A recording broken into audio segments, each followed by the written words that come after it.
On savait qu'on jouait contre un adversaire très fort. Il avait encore prouvé la semaine passée, il avait prouvé contre nous. Donc on a commencé ce match, je vais dire, en voyant les solutions qu'il pourrait y avoir. On avait quelques idées pour débuter ce match et comment on pourrait les aborder. Et dans la première demi-heure où finalement les deux équipes se sont regardées un peu, on a un peu jaugé l'adversaire. On s'est rendu compte assez rapidement euh, que- qu'on pouvait utiliser une chose qu'on avait parfois utilisée à Francfort, c'est-à-dire le pressing haut.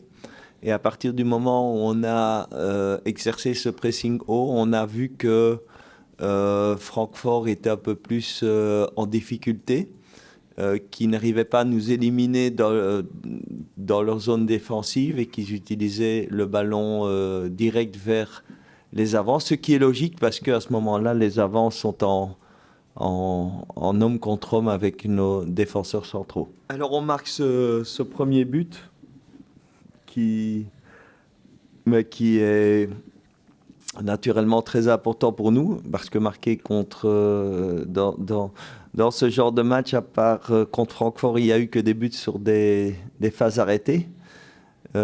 Sauf le nôtre là-bas, mais on avait nous encaissé avec le but d'égalisation de Francfort, 3 buts sur phase arrêtée contre eux. Donc on sait qu'ils sont très forts, mais le fait que nous on marque un but sur phase arrêtée contre eux, c'est très positif parce que c'est pas facile avec leur gabarit.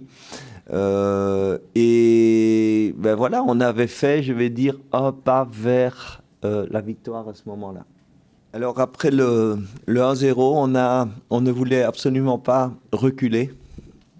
Donc j'avais donné comme consigne à l'équipe de continuer à exercer ce pressing pour ne pas commencer à reculer, subir le match. Malheureusement, à ce moment-là, euh, on est passé, je vais dire, parce que quand il y a un pressing, il y a des compensations. Là, il y avait encore le pressing, mais plus les compensations, ce qui a permis à Francfort de revenir et de nous faire mal à son tour et d'égaliser. Et bon, ok, c'était compliqué cette période de match parce que on cherchait les solutions. On avait déjà énormément donné au point de vue physique. Et alors, bon, c'était le moment, je pense, d'utiliser les atouts qu'on avait sur le banc et de jouer peut-être un peu plus directement, avec notamment un Obi Oulare en déviation et un deuxième avant sur le flanc, avec un joueur de l'autre côté qui pouvait amener des centres. D'ailleurs, on l'a essayé plusieurs fois avant le but. Et c'est dans l'autre sens que c'est arrivé. Ça a été, au lieu que j'imaginais plus Max donner un assist pour Obi ou Renaud, mais c'était Obi qui a donné un assist à Max. Mais ça fait partie du jeu. Ça veut dire qu'on a amené aussi les possibilités qu'on avait sur le banc et ça a fait la différence. On est évidemment super heureux de cette victoire parce qu'on sait contre qui on a joué. Il y a quelque chose qu'on a encore vu ici qui est spécial, qui est la magie de Sclessin. Il y a quelque chose, c'est vrai. Et j'espère que ça restera longtemps encore. Mais c'est vrai qu'il y a quelque chose ici, il y a quelque chose qui pousse les joueurs.